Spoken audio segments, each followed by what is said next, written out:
O que vocês irão ouvir agora é um relato fiel e verdadeiro da vida de uma irmã que foi freira e, na sua ansiedade de servir a Deus, prestou culto às imagens e, não satisfazendo a ansiedade de sua alma, foi para o espiritismo, chegando até a magia negra.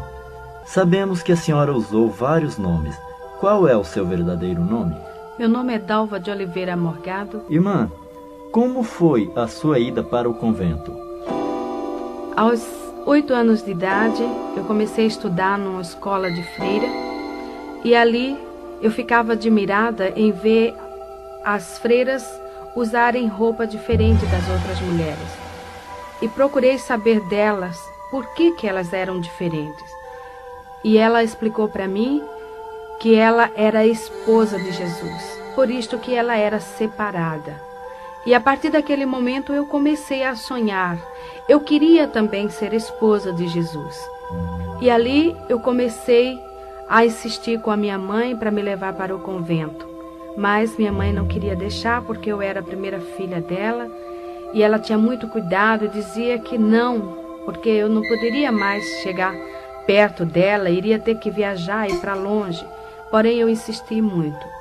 E ela me levou para um convento através do arcebispo de Alagoas. Lá no convento, eu comecei a estudar e preparar-me para ser freira. E com 14 anos de idade, eu vesti o hábito de noviça. Até então, eu era uma garota muito feliz. Eu estava estudando e preparando-me com muita ansiedade para ser esposa de Jesus Cristo. Muito bem. Irmã Dalva, e como noviça, a senhora alcançou seu objetivo para ser feliz? Até então eu me julgava uma moça feliz ali. Estava aprendendo para ser esposa de Jesus. Eu queria encontrar o meu esposo. Ali no convento nós lemos muitas literaturas, muitas biografias de santos. Aprendemos a história de todos os santos da Igreja Católica. Porém, nada sabia do meu esposo. E eu achava que depois que eu vestisse o hábito de noviça, eu iria aprender mais dele. Porém, foi ao contrário. A minha vida começou a viver num clima de terror ali dentro, pois as imagens dos chamados santos começaram a falar comigo. Uma tarde, eu estava sentada na Gruta de Lourdes, sentada numa pedra, lendo um livro, e de repente eu ouvi alguém chamando-me e dizia: Dalva, vem cá, olha para mim. E eu procurei por todos os lados pensando que fosse uma amiga, porém não encontrei ninguém. E mais uma vez ouvi chamar, e quando eu me virei, estava a Nossa Senhora de Lourdes com as mãos estendidas, os olhos piscando, e dizia: Dalva, vem cá, vem para mim. E eu saí gritando que não queria mais ir para aquele lugar e que eu não queria ela. E fui aos pés da superiora, expliquei para ela, porém ela achou e falou para mim que eu estava com um problema de ilusão de ótica, que aquilo na realidade não tinha acontecido. E se acontecesse, eu devia ter ido para saber dela o que ela queria, porque era comum os santos falar com as pessoas. Porém, eu tinha muito medo. Irmã Dalva, lá no convento, vocês liam a Bíblia? Não, não podíamos ler a Bíblia e nem tampouco pegar na Bíblia, porque a superiora nos ensinou desde que entrei para o convento que a Bíblia era sagrada e só o padre podia pegar e ler. Porém, eu era muito curiosa, eu queria saber o que estava na Bíblia. E por que a gente nunca entendia, apesar de estudarmos o latim, mas estudávamos apenas a missa em latim. Mas quando ele dava a pregação, não entendíamos nada, não sabíamos nada. Uma vez eu conversando com o padre, o capelão lá do convento, ele falou para mim que, aleluia, porque na sexta-feira da Paixão, aquela missa muito comprida, começava das 9 até 1h da madrugada, e ele dizia que estava procurando aleluia. E eu queria saber o que era aleluia. E ele explicou para mim que aleluia era uma gota do sangue de Jesus que estava dentro da Bíblia e que mudava de lugar, passava de uma folha para outra. E ele tinha que ler todo até chegar onde estava esta gota deste sangue, e ali seria achada, aleluia. E se não encontrasse essa gota de sangue, o mundo acabaria. Por isso que nós ficávamos naquele medo, e a gente torcia e rezava muito para que a aleluia fosse achada logo, com medo do mundo acabar. E um dia eu fui designada para limpar a capela. Porém, naquele dia, eu achei ali a minha oportunidade. E peguei a Bíblia que estava no altar e sentei no chão e pus a Bíblia no meu colo e comecei a folhear. Eu queria ver a gota do sangue de Jesus na Bíblia. E depois de folhear a Bíblia várias horas, nada encontrando, a superiora foi à minha procura e encontrou-me com a Bíblia nas mãos. E ela gritou comigo e falou que eu não podia pegar na Bíblia e que eu estava em pecado.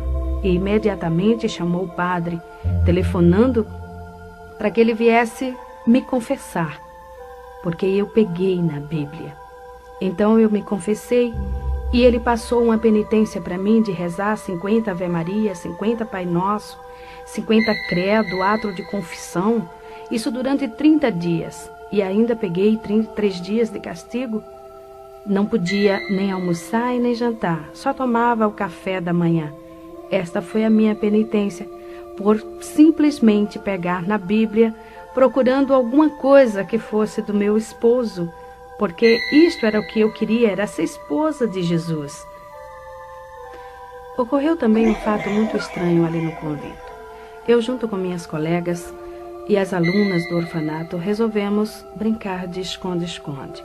E eu tomei a iniciativa de me esconder embaixo do altar, pois eu sabia que ali ia ser difícil as meninas me encontrarem. Porém, quando eu entrei embaixo do altar, encontrei ali um homem deitado. Ele estava seminu e então, no seu corpo havia muitas marcas de batom e sujo. E eu fiquei com medo e ele abriu os braços e tentou me segurar. Aquele homem não era outro, mas o que chamam de muito conhecido como Senhor Morto. É o Senhor que fica na Igreja Católica na Sexta-feira da Paixão para que as pessoas vá beijar. E as marcas de batom ficam no seu corpo e torna-se muito feio. E eu me assustei bastante com aquilo e saí gritando. As freiras me seguraram e aquilo foi tornando cada vez pior. O tempo passou e chegou o dia em que eu iria fazer os votos perpétuos. Então, naquela noite, nós tínhamos que ficar em meditação até as 10 horas da noite no convento, rezando o ofício de Nossa Senhora, meditando do que seria a nossa vida dali para frente. Porém, de repente, eu comecei a ouvir alguém me chamar. E eu comecei a tremer de medo, fiquei arrepiada. Eu sentia que meu cabelo estava em pé. E eu procurei pensando que fosse alguma colega, porém não era. E assim na porta da entrada da capela, bem no alto, tinha uma cruz muito grande. Naquela cruz estava presa um Cristo do tamanho natural de um homem. E quando eu olhei para aquele Cristo, ele que fica sempre com o rosto pendido para um lado, ele estava com a cabeça firme, com a cabeça em pé. Os seus olhos piscavam insistentemente. Suas mãos presas na cruz mexiam os dedos no gesto de chamar. E dizia: Dalva, vem cá, olha para mim, vem cá. E eu comecei a gritar, a dizer que eu não queria ele, que eu não queria ir para ele. E eu gritando desta forma, aquelas pinturas do rosto dele tornou-se real. Aquela marca de sangue no peito dele também começou a jorrar e caía pelo chão. E as freiras que vieram me socorrer passavam por baixo daquela porta e sujavam-se no sangue que escorria pelo chão. E eu saía correndo porque eu dizia: não me toque, as suas mãos estão sujas de sangue. E elas fizeram um cerco, me seguraram e esfregavam meu rosto no chão e dizia: veja que aqui não tem sangue, porém era real. Eu via aquele sangue. Eu passei uma noite muito apavorada e eu chorava muito. De manhã, a superiora chegou para mim e falou: Dalva, você não pode fazer os votos e você não vai vestir o hábito de freira. Você vai para sua casa, vai passar um ano fora. Se você melhorar, você pode voltar a ter mais uma oportunidade de fazer os votos. Irmã Dalva, e depois que a senhora saiu do convento, o que aconteceu? Foi o seguinte, a superiora aconselhou minha tia levar-me em um psiquiatra, porque segundo ela eu tinha problemas psíquicos. Minha tia me levou a uma psicóloga e a um psiquiatra. Fiz um tratamento de 3 meses. A cabo de 3 meses, a psicóloga chamou a minha tia e falou para ela terminar com o tratamento, pois eu era uma moça normal, não tinha problema nenhum. E não adiantava continuar com esse trabalho. Então, eu saí daquela psicóloga e do psiquiatra também, porque ela falou que o que eu podia ter seria alguma coisa de ordem espiritual, e isto já não pertencia mais para ela. Porém, lá no nosso apartamento já estava ocorrendo outros fatos também extraordinários, fenômenos que não sabíamos como explicar, pois de repente alguém jogava pedrinhas, alfinetes, pregos e agulhas em cima de mim, por onde quer que eu passasse. Este fato ocorria até mesmo quando eu estava tomando banho. Era impossível que fosse alguém que jogasse essas pedras, pois nosso apartamento fica na Avenida São João, em cima do edifício do MAP, no 20º andar. Era impossível ser uma pessoa. E a nossa empregada começou a falar que eram os guias, os espíritos que estavam jogando aquelas pedras, aqueles alfinetes, porque eu era médium de berço e que eu precisava ir num centro espírita para desenvolver e também para expulsar aquilo ali. E que se eu não fosse, ela iria pedir as contas, iria sair, não tinha mais condições para ela ficar ali também. E tomamos a decisão que eu iria para o centro espírita mesmo, porque já havia crescido muito. A gente já não podia mais almoçar e nem jantar, pois aqueles fatos ocorriam, jogavam aquelas pedras, aquelas coisas por cima até mesmo dos alimentos. E aquela senhora me levou em um centro espírita de mesa branca de Allan Kardec, na Estrada dos Remédios. Lá, o chefe do centro, que é o que chamam mentor espiritual, ele fez uma série de passes, segundo ele, expulsando e fazendo uma limpeza em mim, tirando aqueles espíritos que estavam fazendo essas coisas lá no apartamento. E ele explicou para nós que esses espíritos eram espíritos de pessoas que haviam falecido, porém não tinham tomado conhecimento de que estavam mortos e achavam-se dono do apartamento. E quem chegasse ali, ele fazia essas coisas para assustar, e quem tinha mediunidade percebia e via. Era o que ocorria comigo. Eu era também deficiente física. Eu tinha osteomielite, ou seja, câncer no meu joelho esquerdo. Minha perna era um pouco mais fina e mais curta que a outra. E quando ele viu isto na minha perna, ele falou que eu era assim porque na reencarnação passada, em uma discussão com uma jovem, eu havia cortado a perna desta jovem. E nesta encarnação, eu teria que pagar o sofrimento que ela passou. E eu custei, mas comecei a acreditar naquele homem, porque realmente o médico já havia falado que ia chegar numa época em que eu iria cortar a minha perna, porque o câncer, o câncer da osteomielite, ele destrói o osso da perna. É uma dor constante, eu fazia várias infiltrações, raspagens e tudo mais, e sempre a doença acelerada. E eu comecei a desenvolver ali no centro espírita. No centro espírita, nós encontramos os que chamam espíritos familiares. Em Jó, capítulo 7, versículo 9, a palavra de Deus nos diz o seguinte: os que descem à sepultura nunca tornará a subir. Então, o diabo, ele fica camuflado, escondendo a verdade para ludibriar as pessoas. Nós encontramos também em Isaías, no capítulo 8, versículo 19, o Senhor Deus nos advertindo também que não se deve consultar os espíritos familiares e os adivinhos que chireiam e murmuram entre os dentes. Assim como Deus coloca um anjo ao redor daqueles que o amam e que o buscam, o diabo também coloca um demônio ao redor das pessoas também que o servem.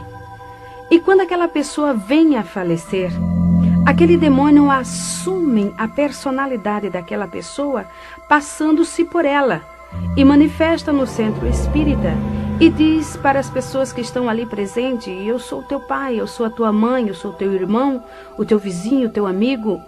As pessoas às vezes querem duvidar, porém ao escutar a voz é a mesma.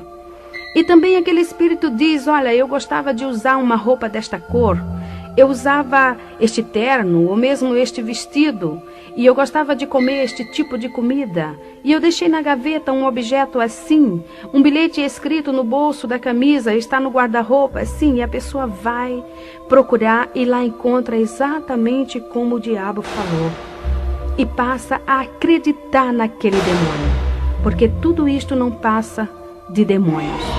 E ali no Espiritismo eu passei 4 anos. Dali eu saí porque eu já havia cauterizado o meu entendimento, meu coração já estava endurecido. O diabo já estava conseguindo me transformar numa serva dele. E eu procurei algo que fosse melhor. E fui para a Umbanda. Na Umbanda, eu comecei a ter experiências em incorporar e manifestar os chamados Exus, pombagiras, pretos velhos, caboclos e orixás. Orixá é o Iemanjá, a Oxum, Iansã, Xangô e tantos outros. Fazia muito trabalho nas encruzilhadas à meia-noite, trabalhos também de cemitério. Participava também de muitas festas, como eles chamam ali dentro, que é matança, beber sangue de animal, essas coisas todas. Ali na Umbanda, encontra-se esses espíritos que chireiam e murmuram entre os dentes. Quando o demônio manifesta, o chamado preto velho, o caboclo, ele curva-se todo, ele abaixa-se com o rosto quase entre as pernas, procurando sempre um cigarro, um cachimbo, ou mesmo um banco, e ele diz: louvado seja Jesus Cristo. E as pessoas que estão ali ao redor julga entender que o demônio falou: louvado seja nosso Senhor Jesus Cristo. É mentira de Satanás. A pessoa que está com seus ouvidos agravados, o entendimento cego, ela entende louvado seja nosso Senhor Jesus Cristo. O diabo, ele não pronuncia o nome de Jesus porque ele estremece, simplesmente em pensar no nome do Senhor Jesus.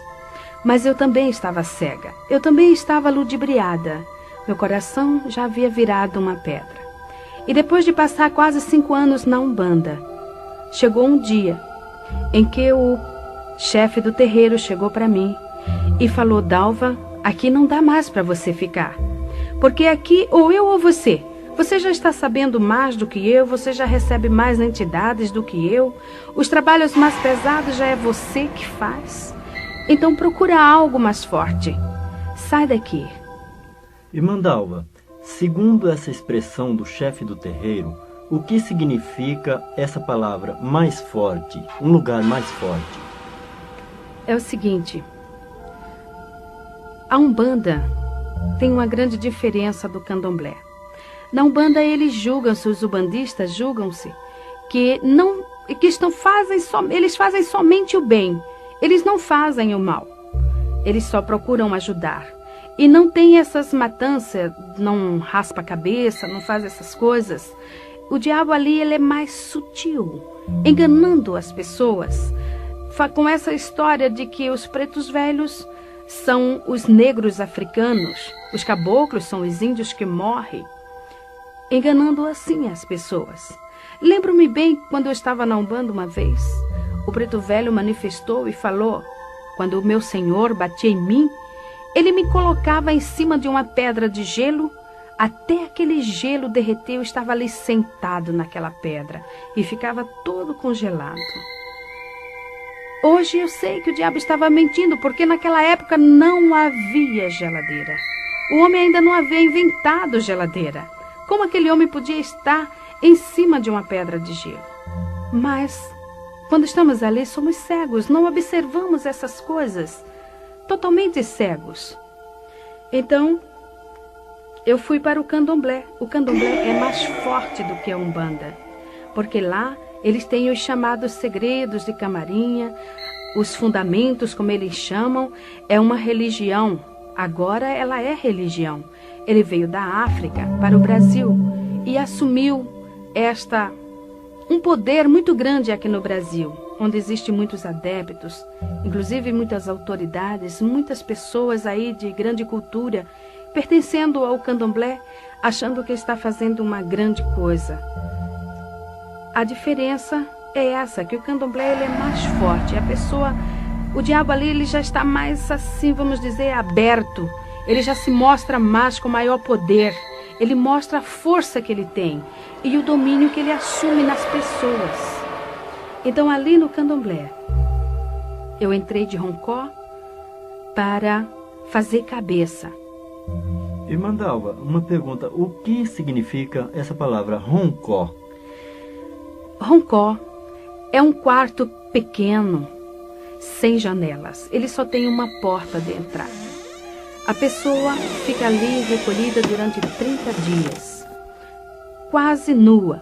Usa apenas uma saia amarrada no alto dos seios, deitada em uma esteira que eles chamam na linguagem africana de cissa. E ali eles passam 30 dias tomando banho de abor. Abor é um banho de águas misturadas com ervas e sangue de animal. Esta água ela fica em um vaso grande, enterrado durante 30 dias, ali curtindo. Ali cria bichos, muitas larvas. E é com esta água que a pessoa que está recolhida toma banho 30 dias. Às vezes, quando despeja água no corpo, aquela água fedida, escorre até os bichinhos pelo corpo. E a pessoa também fica manifestada com um demônio que chama-se Herê. Herê é um espírito de criança, que se passa por criança, manifesta na pessoa. A pessoa fica ali, porque segundo os orixás, a criança tem mais facilidade para aprender. E a pessoa entra de roncó para aprender a dançar, a cantar e a falar o dialeto africano.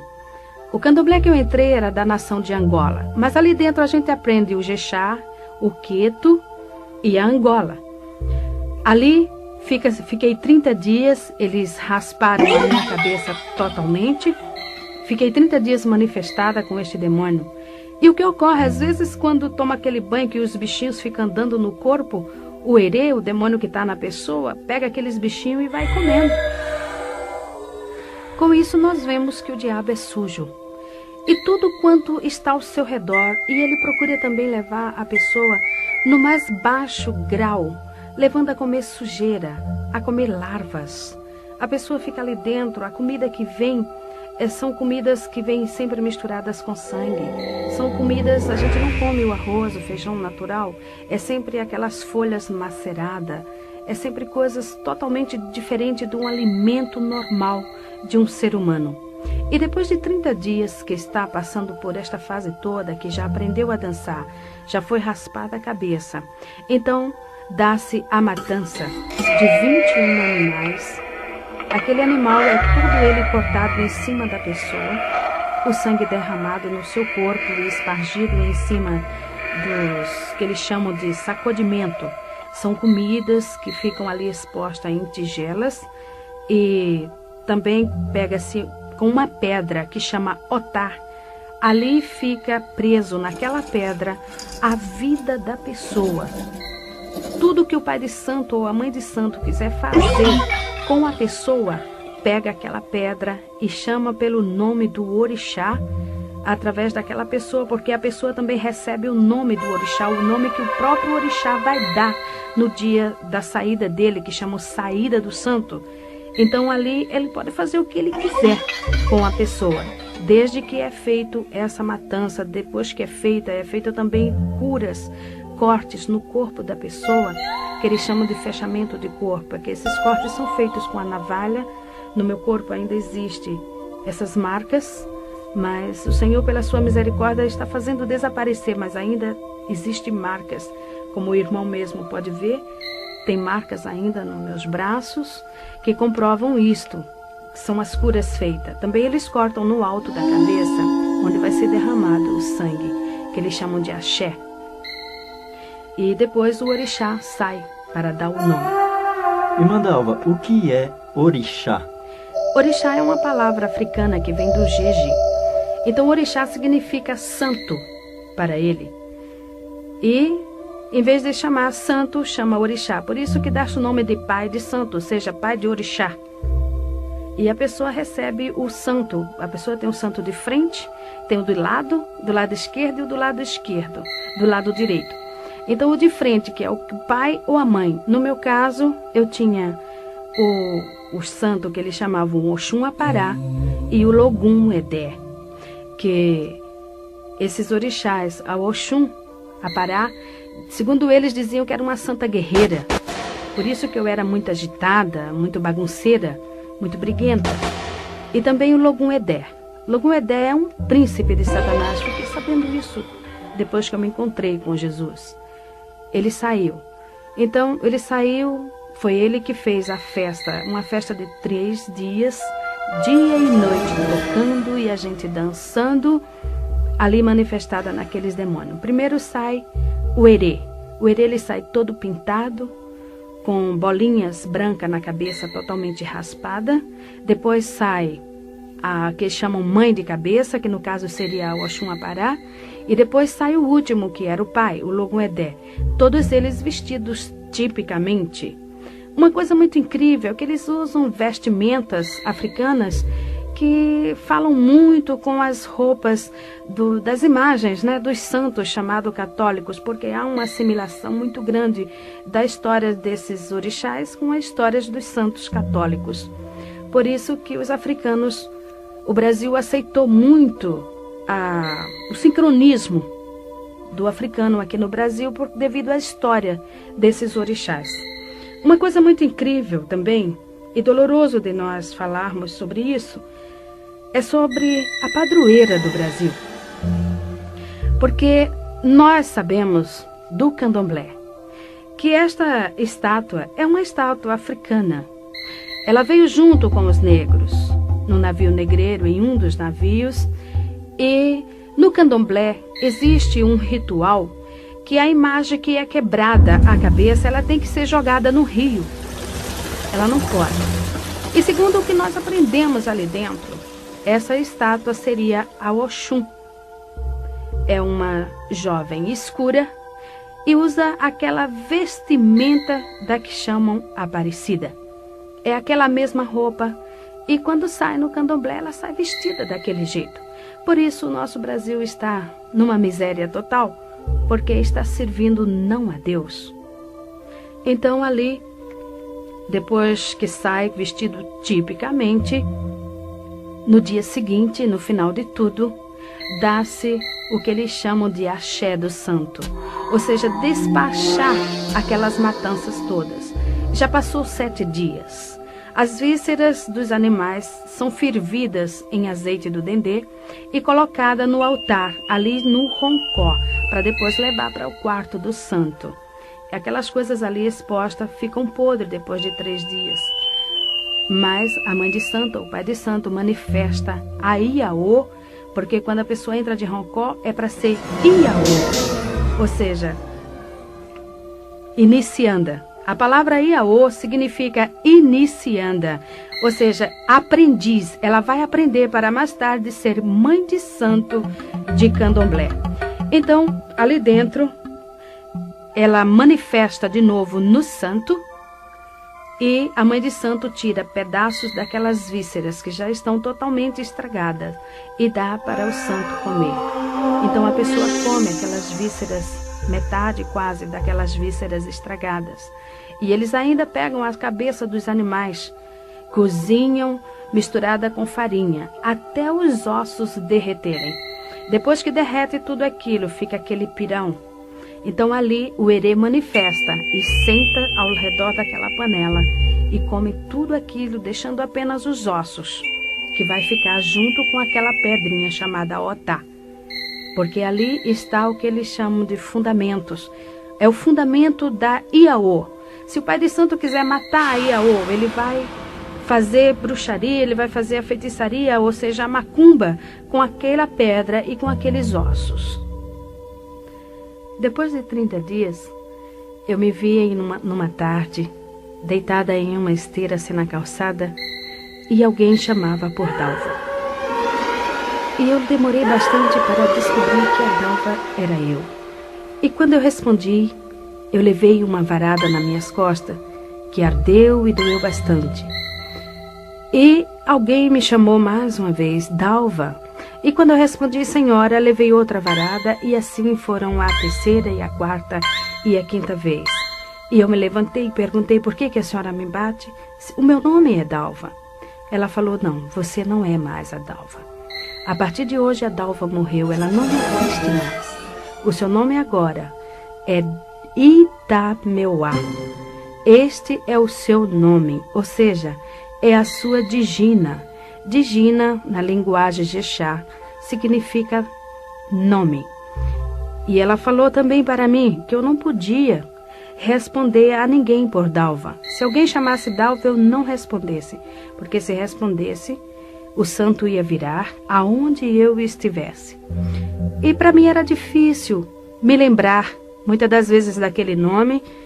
E quando alguém chamava por Dalva, alguém que não sabia que eu tinha recebido este nome de Itameuá, me chamava por Dalva, eu costumava responder. O santo realmente manifestava e me levava, às vezes, distâncias muito prolongadas até a mãe de santo, onde ela estava, e lá ele batia com a palmatória na minha mão até inchar, para que eu me lembrasse que o meu nome era Itameuá. Uma vez eu estava em um restaurante de luxo em Recife, num hotel 5 estrelas, pois naquela época eu era muito rica. Eu era uma das maiores fazendeiras do estado de Alagoas. Nós tínhamos uma grande pocilga, ou seja, uma criação de porcos muito grande, no município de Alagoas chamado Arapiraca. E ali, naquele hotel, nós estávamos jantando.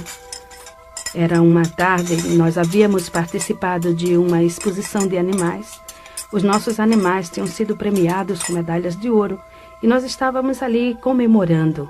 Então, de repente, alguém chamou Dalva para que eu olhasse que iria bater uma fotografia. E quando eu me virei respondendo, o Herê manifestou em mim e começou a virar as mesas. Começou a jogar macarrão, carne, doce em cima das pessoas. E no outro dia estava o meu nome estampado nas colunas sociais, como a maior fazendeira fez escândalo num hotel de luxo. O diabo, ele não estava tão somente satisfeito em me aprisionar. Eu já não tinha mais coração. Era uma pedra, eu não tinha sentimentos. Fazia anos que eu não sabia o que era derramar uma lágrima. Para que os irmãos tenham uma ideia, em uma discussão com meu esposo, lá na fazenda, eu estava nessa época tirando uma Iaô de Roncó. Então, E essa Iaô, o santo dela era Obaluaê. E segundo o que nós aprendíamos, e havia aprendido, Obaluaê era o dono dos porcos. E nessa briga que eu tive com meu marido, porque eu tinha separado para mim alguns porcos para matança de animais lá do candomblé e para vender também. Era a minha parte, era a minha cota. Eu não queria que ele pegasse ali. Então, nessa discussão, porque ele havia pego os animais e vendido sem me consultar. E eu falei com bastante ira, eu disse, agora eu estou indo para o candomblé. Eu vou tirar uma Iaô de Obaluaê. E se realmente Obaluaê é o dono dos porcos, eu quero que ele tome conta desses porcos todos, de tudo quanto aqui tenha, e me dê conta. Eu quero que ele preste conta para mim de tudo. Eu falei isso e entrei no carro e fui para o candomblé. Uma semana depois, era de madrugada quando o nosso vigia bateu na minha porta e falou, Dona Dalva, tem 10 animais mortos. E ali era apenas o início. Rapidamente, em 21 dias, morreram todos os animais. Realmente, o diabo havia prestado conta do que eu havia falado. Realmente ele mostrou que ele era o dono dos porcos. Só que eu fiquei na miséria. Tinha uma dívida grande no banco para pagar e não sabia como. E outra pessoa resgatou a fazenda. E tivemos que largar tudo e sair sem nada. O diabo, ele não tem amor a ninguém. Nem mesmo aqueles seus adeptos, nem mesmo aqueles que estão servindo a ele. Pois eu era uma serva de Satanás naquela época. Eu servia mesmo, eu fazia tudo quanto ele queria. Eu só comia o que o diabo determinava. Eu só vestia o que ele determinava. Cada dia da semana eu tinha que vestir uma roupa diferente na cor que ele escolhia. Eu não podia comer determinadas comidas e se eu comesse eu caía de cama doente, eu ficava enferma, ele batia em mim e eu vivia uma vida totalmente oprimida. E durante este tempo eu fiquei 7 anos aprendendo ali com a mãe de santo para ser mãe de santo de Candomblé. Depois desses anos, eu fui mais uma vez recolhida de Roncó, dessa feita para ser mãe de santo de Candomblé, aprender as cantorias do africano, as danças e os segredos de Camarinhas. Irmã Dalva, o que vem a ser segredos de Camarinha? Segredos de Camarinhas são o que eles chamam de fundamentos, ou seja, as palavras, as rezas que eles falam quando estão raspando a cabeça das pessoas, quando eles estão cortando os animais, os pedidos que eles fazem, aprender a jogar búzios, a ler a mão, a ler cartas e outras coisas. Também como fazer feitiços, como fazer bruxarias, cada tipo de bruxaria diferente, as rezas, essas coisas todas. Estes são os segredos de Camarinha. Como mãe de santo, eu abri terreiro em Arapiraca, no estado de Alagoas, foi o primeiro.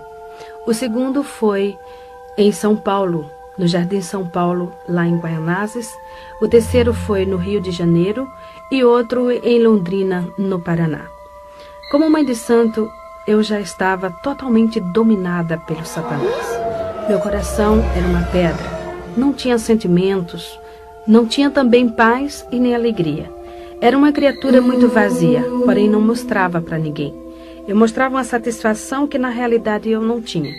Muitas das vezes no meu quarto, sozinha, eu chorava, porque havia dentro de mim um grande vazio. Alguma coisa não estava se dando bem comigo, porque faltava algo dentro de mim. E eu cada vez mais me aprofundava ali dentro. Vivia constantemente raspando cabeça de outras pessoas, ou seja, recolhendo iaô de Roncó e fazendo macumbas. Era convidada para ir em outros estados fazer bruxarias e feitiçarias. E não estando satisfeita, eu saí dali do Candomblé e achei por bem entrar na magia negra. Irmã Dalva, qual a diferença entre o Candomblé e a magia negra? A diferença é a seguinte: no Candomblé, o pai de santo e a mãe de santo recebe um poder dado pelo santo da pessoa, pelo orixá que a pessoa raspou a cabeça, não incorpora mais o orixá e passa a fazer todos os trabalhos de Candomblé, ou seja, raspar a cabeça, jogar búzios, essas coisas todas, e inclusive fazer macumba sem manifestação. Apenas ele manifesta em outras pessoas, mas o pai de santo não. Então ele faz tudo consciente. Contudo, a gente não conhece o orixá assim, mais de perto. A gente sente a sua influência, mas não conhece. Já na magia negra, não. Na magia negra, a participação já é mais forte. O demônio, ele já apresenta-se claramente. Ele já vem ele mesmo falar com a pessoa. Quando eu entrei na magia negra, o diabo, ele falava comigo.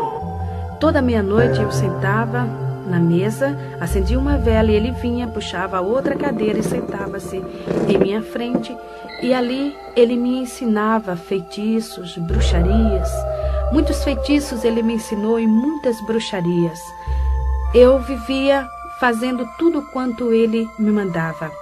Uma vez eu estava com 6 meses de grávida, na minha terceira gravidez. E eu fui fazer um trabalho de bruxaria no cemitério de Guaianazes à meia-noite. E eu tinha que pular o muro.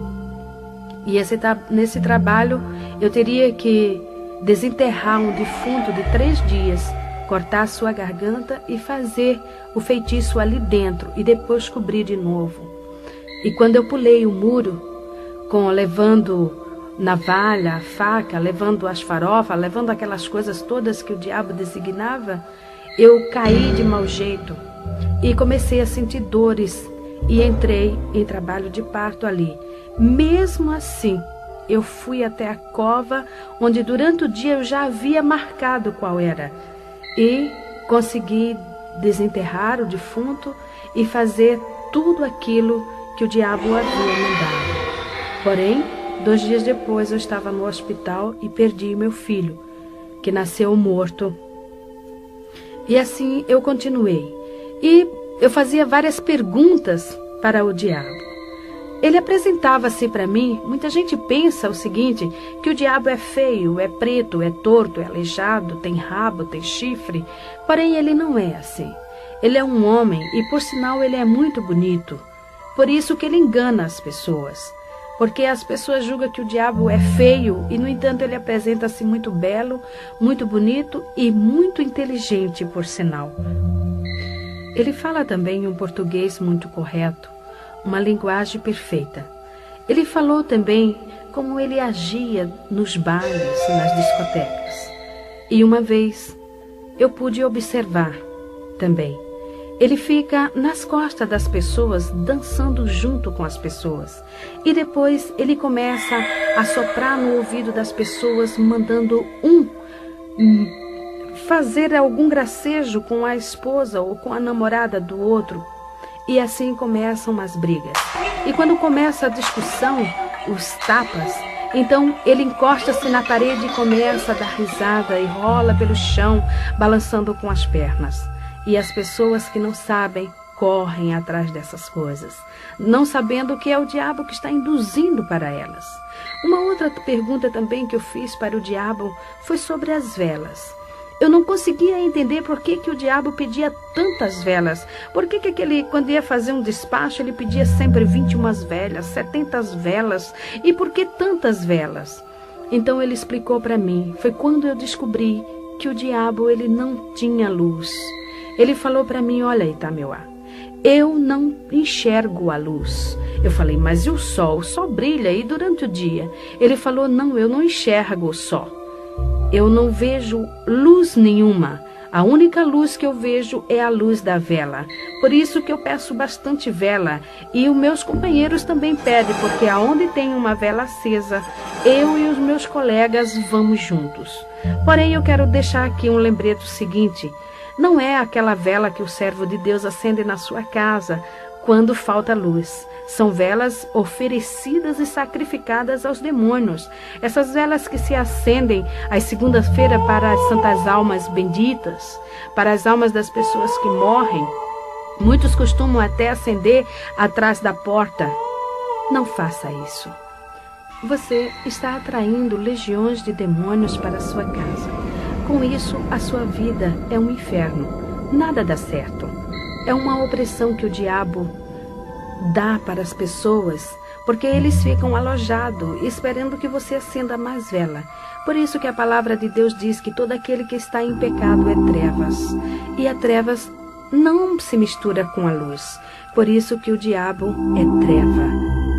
Você precisa também buscar a luz, porque Jesus falou, vós sois a luz do mundo. Quem tem a luz não anda em trevas, porque o que anda nas trevas é o diabo. E esse nós temos que tirar da nossa vida. Então também eu fiz uma outra pergunta para o diabo. Eu queria saber por que aquelas imagens de esculturas, os chamados santos lá do convento, viviam falando comigo, me chamando e tentavam muitas das vezes até segurar-me. E ele começou a dar risada e olhando para mim ele falou, ora Itameuá, era eu.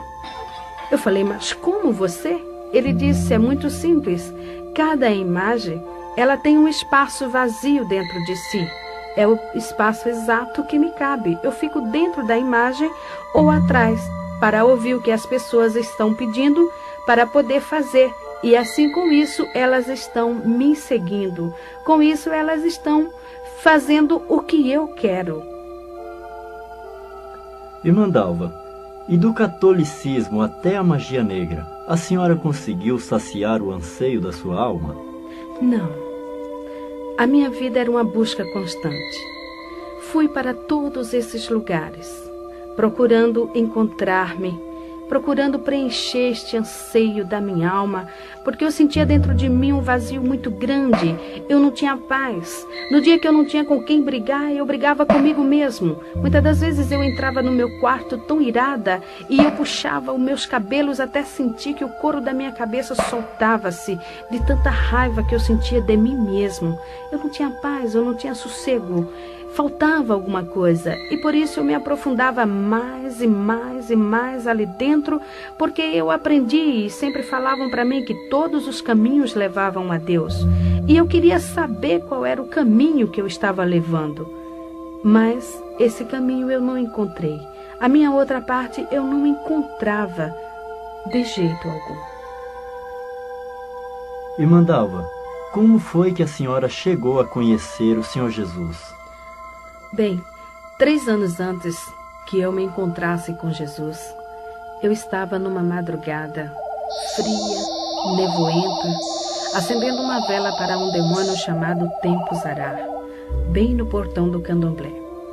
E quando passou um senhor, um homem alto, escuro, e ele foi até a esquina. Quando ele chegou na esquina, ele voltou e parou bem no meu portão.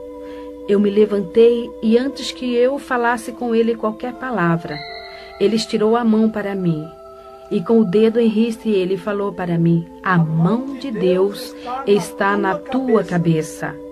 Eu levei um susto, porém me refiz rapidamente e eu comecei a dar risada. Eu falei: como, moço? O senhor falar que a mão de Deus está na minha cabeça? Moço, Deus não olha para mim, Deus não lembra de mim, Ele não sabe nem que eu existo. O senhor sabe ler por acaso? Então leia esta placa. O senhor sabe que está escrito aqui? Está escrito Abassá de Ilê de Oxum. Isso aqui é um candomblé, meu senhor. Eu sou feiticeira, eu sou bruxa, Deus não olha para mim. Ele falou: a senhora está enganada. Quando eu cheguei na esquina, Deus falou no meu coração e falou: volta e fala para aquela mulher tudo quanto eu te mandar. E ele está dizendo que vai tirar a senhora daí, porque ele tem um grande plano na sua vida. Então eu comecei a dar risadas e eu gargalhava mesmo. Eu falei: agora estou vendo que o senhor está bêbado. Deus me tirar daqui?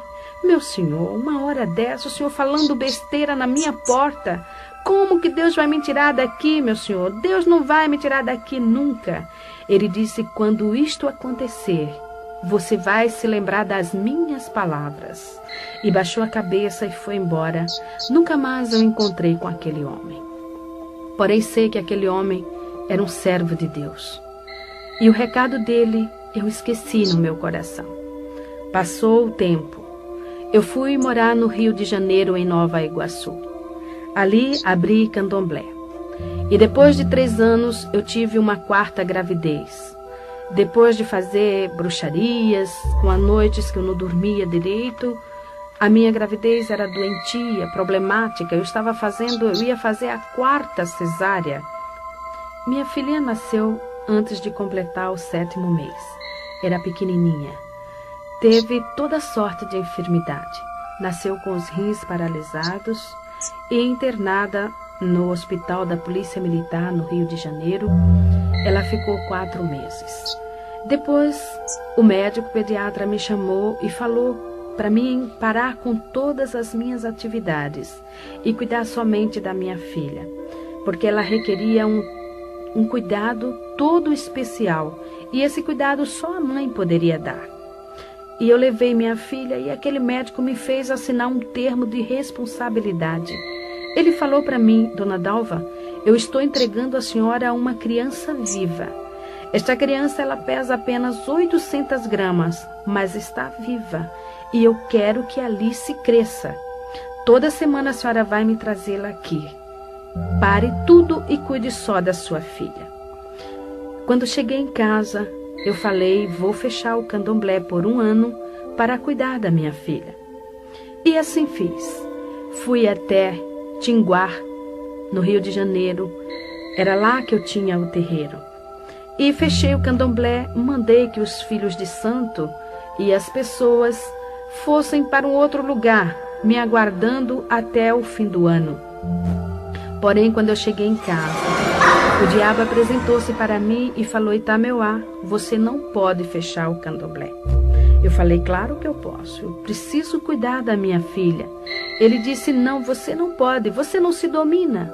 Você não faz a sua vontade, porque eu mando em você, você é minha, você me pertence. Você já esqueceu o pacto que você fez comigo? Portanto, você não vai fechar o candomblé, porque eu preciso de você trabalhando. Eu falei, mas eu tenho que cuidar de minha filha. Ele falou, não importa, dê a sua filha para quem quiser cuidar, porém você vai abrir o candomblé. E eu voltei a abrir o candomblé, porém eu precisava cuidar de minha filha. E insistindo, ele falou, Itameuá, você não serve mais para nada. Você não presta mais. Eu vou te matar. E passou a partir daquele instante a bater em mim de chicote.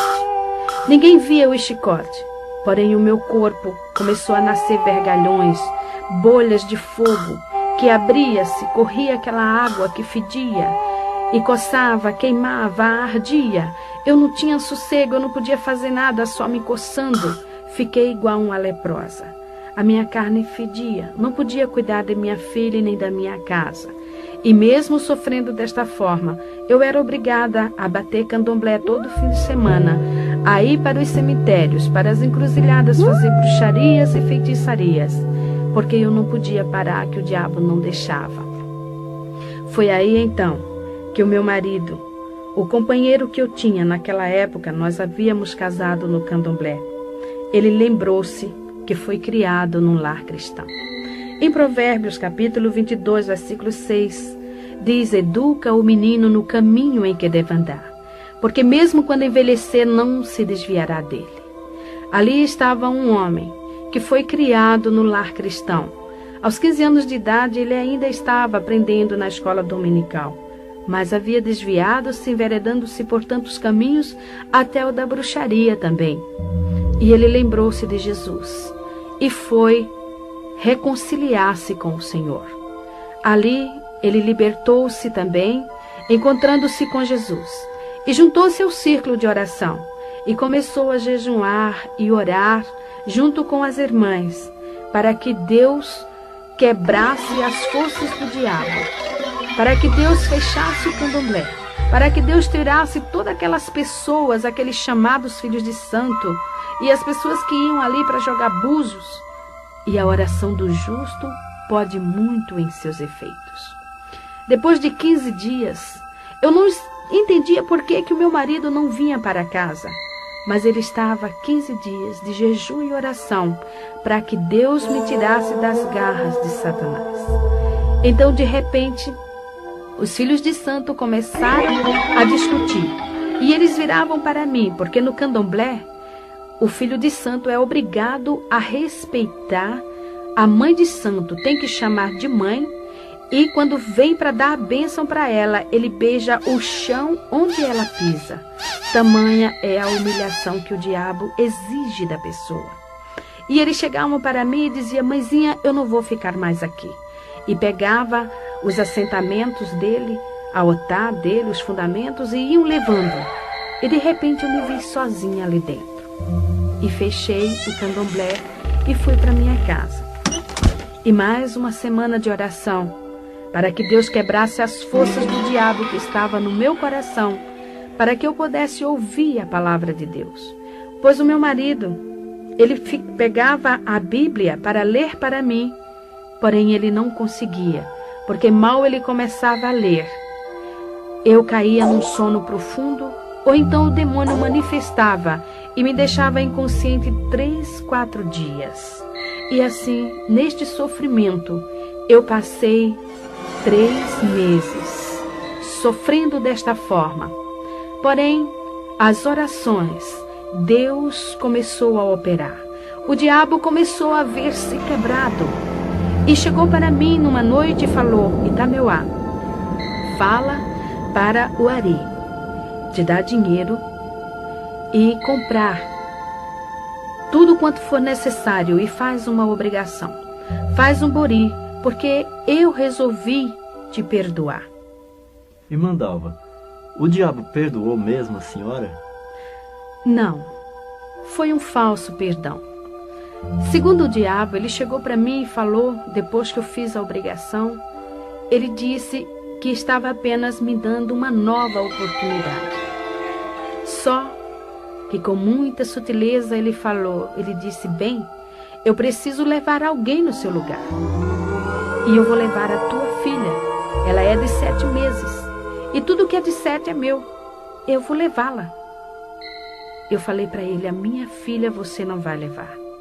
Ele disse, eu vou levá-la, eu faço o que eu quero de você e o que você tem é meu. Eu falei, não a minha filha. Porém, a minha filha começou a defecar sangue. Ela tinha dias que amanhecia com 42 graus de febre. Eu corria para o pediatra e quando eu lá chegava, a garota estava totalmente restabelecida. O médico olhava para mim, ria e dizia, Dalva, a sua filha não tem nada, Alice está muito bem. Você que está precisando de um tratamento. Você está precisando de médico. Essas feridas vão lhe prejudicar. Pois eu ainda estava com muitas chagas no meu corpo devido às chicotadas do diabo. Quando chegava em casa, continuava toda a enfermidade. Em Êxodo, capítulo 20, versículo 5, o Senhor diz que visita a iniquidade dos pais nos filhos até a 3ª e a 4ª geração daqueles que o aborrecem. Enquanto o diabo estava batendo em mim, eu estava acomodada. Eu aceitava as suas chicotadas. Eu não tinha força para lutar com ele, pois eu tinha consciência do que eu havia feito. Eu era uma pessoa realmente dependente do diabo. E eu aceitava tudo o que ele fazia porque eu tinha medo, eu temia. E eu sabia mesmo que ele iria me matar. Porém, eu estava confiando que ele fosse realmente me dar esta oportunidade. Porém, quando ele falou que ia tocar na minha filha, e eu vi que a minha filha realmente estava padecendo, eu comecei a lutar. E eu falava para ele, você não vai levar minha filha, você não vai matá-la. Ele dizia, vou, Itameuá, eu faço o que eu quero. Eu falei, não na minha filha. O Ari, quando saía para o quartel, ele deixava escrito o endereço da igreja em cima da geladeira. E ele falava para mim, Dalva, eu sei que o diabo vai fazer alguma coisa em uma hora em que eu não estiver em casa. E você vá para a igreja, porque só Jesus é quem vai salvar você e a nossa filha. E eu não dava muita importância. Porém, eu já ouvia a palavra de Deus. Ele já lia para mim em Apocalipse, capítulo 22, versículo 15. A palavra de Deus falando ali, ficarão de fora os feiticeiros, os cães, os mentirosos, os que se prostituem e falam mentira. E muitas das vezes esse versículo martelava a minha cabeça e eu dizia, eu sou feiticeira. Eu sou mentirosa também, porque eu induzo as pessoas a praticarem também o mal. A pessoa chega aqui e paga para fazer o mal para outro, eu faço. Eu sou bruxa. Mas eu não entendia, ficava de fora de onde? Eu perguntei para ele, de fora de onde? E ele falou, Dalva, fica de fora do reino dos céus, porque Jesus vai voltar. E se você não estiver com Jesus, você vai para o inferno. Foi aí então que ele me contou algo que havia acontecido há muitos anos. Há anos passados, quando eu estava no candomblé. Em uma noite, eu estava manifestada com a pombagira e ela tomava champanhe e cerveja junto com ele. Então ela virou-se para ele e falou, Ari, você sabe quem eu sou? Ele falou, eu sei. Você é um anjo caído. Você é um demônio. Você pode enganar todo mundo, mas a mim você não engana. Ela falou, é verdade. Porém, a Itameuá, ela não sabe que eu sou. E eu proíbo você de falar para ela isto. Outra coisa, Vamos aproveitar. Vamos fazer tudo que vier à nossa cabeça. Vamos fazer bastante coisas no mundo, porque o homem lá de cima já está voltando. E você e ela vai dançar comigo no fogo do inferno. Quando ele falou isso para mim, eu falei, então o inferno existe de verdade? Eu achava que o inferno fosse aqui, fosse aquela vida que eu levava, mas existia um inferno maior. E como era a pombagira que havia falado, eu passei a dar mais crença. Quando a minha mãe, que era uma serva de Deus, falava para mim, Dalva, Jesus vai voltar, isso é diabo. Eu dava risada na cara dela, começava a dizer aqui, Jesus vai voltar, só se ele for trouxa, minha mãe. Jesus veio aqui, puseram ele numa cruz, se ele voltar agora, vão pôr ele no paredão e vão metralhar ele. E a senhora vem com essa de Jesus voltar, isso é conto de fada. Eu achava que era história. Porém, ali estava um demônio chamado Pombagira, afirmando que o homem, o filho do homem, estava voltando. E eu iria ficar de fora. E foi assim que naquela noite eu estava com a minha filha sentada no tapete, encostada às minhas pernas. Eu estava ouvindo um disco que, por sinal, de macumba. Quando de repente a minha filha deu um grito e caiu de costas. E quando eu olhei para minha filha, ali o Senhor Deus abriu meus olhos. E eu vi aquele demônio que eu achava tão lindo, tão belo, que eu amava, que eu adorava. Ele estava agarrado ao pescoço da minha filha e as unhas dele eram tão grandes, entravam no pescoço da minha filha, como sugando a vidinha dela. Ela apenas estremecia sem poder respirar ou gritar. E eu peguei minha filha no colo e eu falei para ele, agora eu sei que você é diabo. Ele começou a dar risada. Eu falei, só que você não vai matar a minha filha, porque eu vou levá-la para a igreja. Ele disse, se você for, eu vou matar você na porta da igreja. Eu falei, a mim você mata, mas a minha filha você não vai matar. E saí correndo, peguei o endereço lá em cima da geladeira, pus a minha filha no colo. Havia em casa minha irmã, uma jovem de 15 anos, paralítica, pois ela não tinha os ossos dos pés. Porque um dia, em São Paulo, eu comprei um carro na sexta-feira. E no domingo, um outro carro veio na contramão, batendo de frente. O meu carro ficou totalmente amassado. E as pernas da minha irmã ficou presa nas ferragens, esmagando os ossos dos seus pés.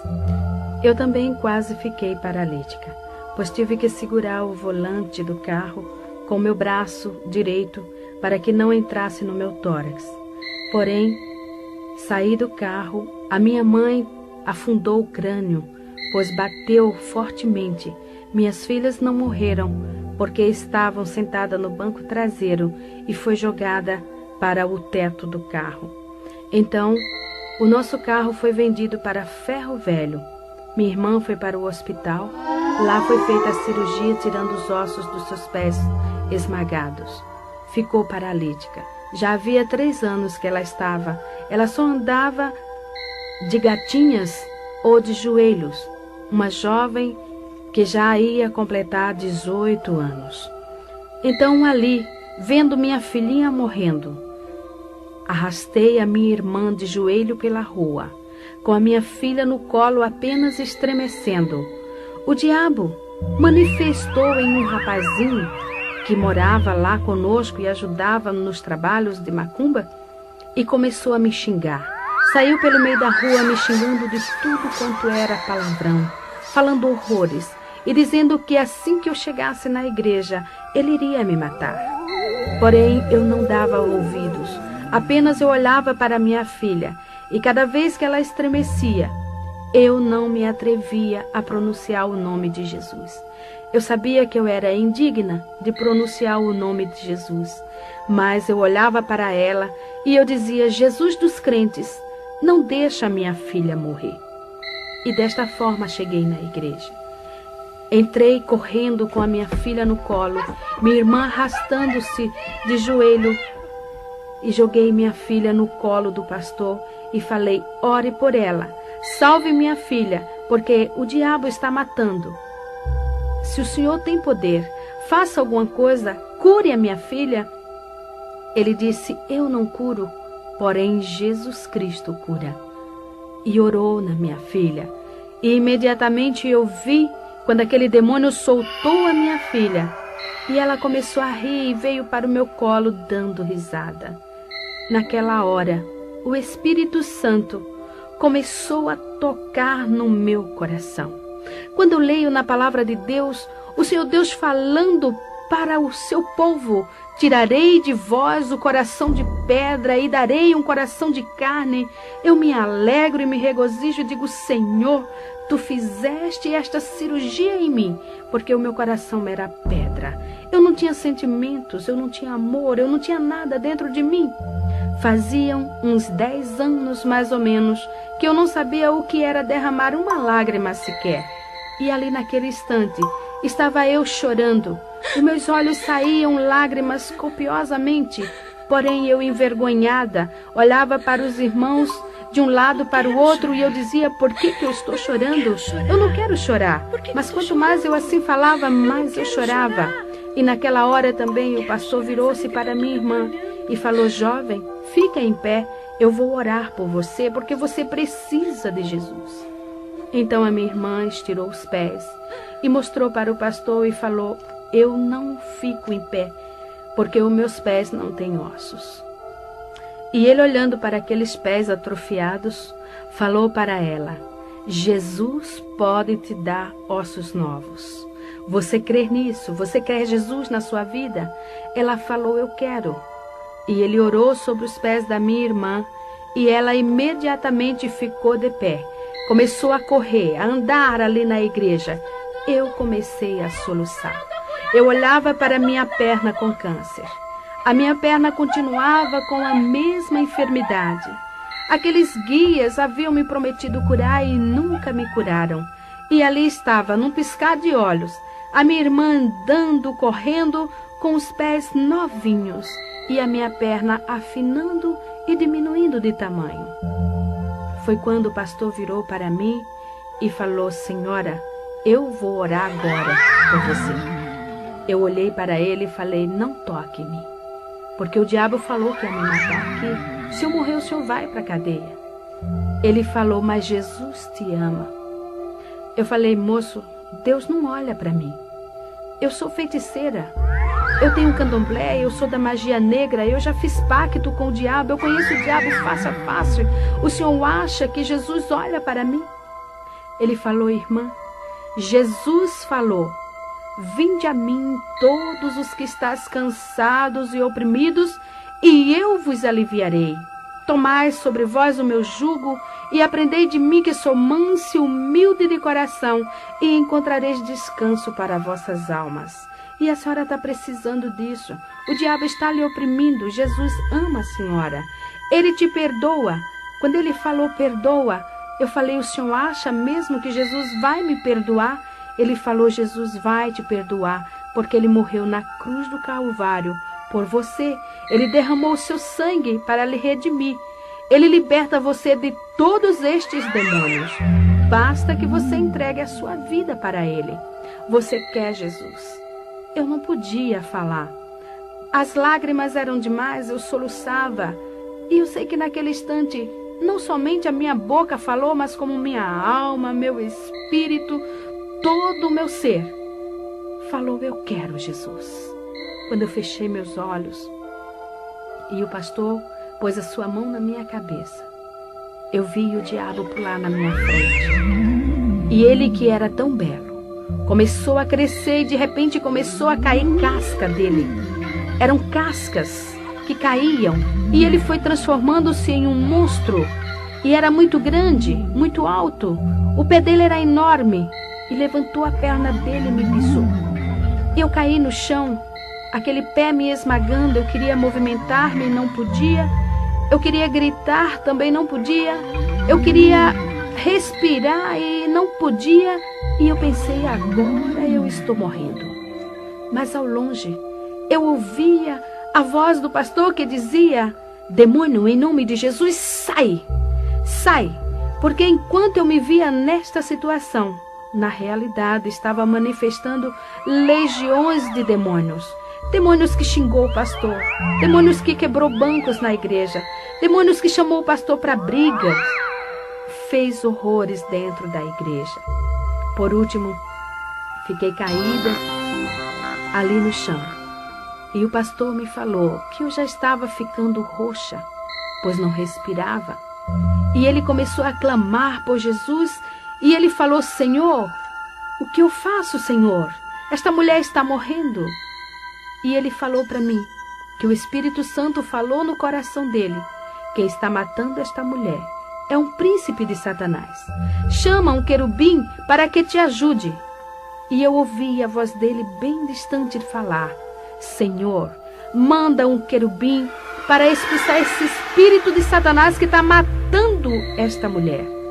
E eu vi uma mão que brilhava passar pelo telhado. Era uma mão muito bonita. Pegou na perna daquele monstro e saiu levando. Uma simples mão, levando um monstro tão grande.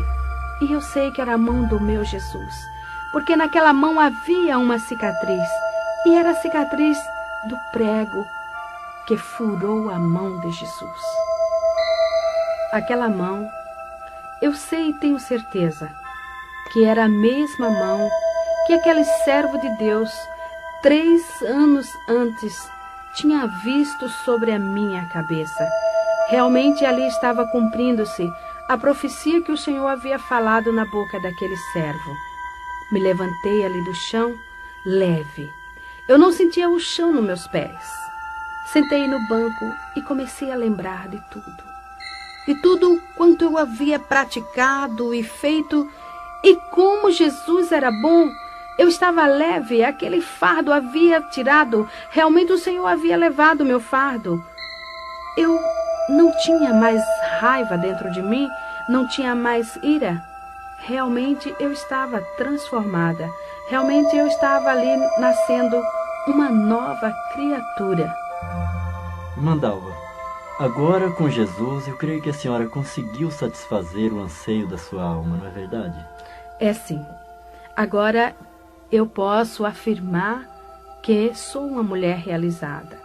Tudo quanto eu queria para a minha vida, tudo quanto eu desejava ter, hoje eu tenho, porque eu tenho paz. Hoje eu deito no meu travesseiro e durmo o sono dos justos, porque eu sei que Jesus está cuidando de mim. Eu sei que o seu Espírito está dentro do meu ser, porque Jesus falou: vós sois o templo do Espírito Santo. E Ele tem me guiado, Ele tem me ensinado, Ele tem me orientado e tem me separado para esta obra. Então eu sou feliz. Também 3 anos depois, Jesus me curou do câncer na perna. Me deu uma perna nova, minha perna hoje é igual à outra. E esses anos tenho trabalhado para o Senhor. Sou feliz, porque eu já fui uma mulher milionária financeiramente, mas hoje eu sou muito mais espiritualmente. E tudo isso eu devo a Jesus Cristo. E para terminar, quero deixar em louvor ao nome do Senhor estes versículos.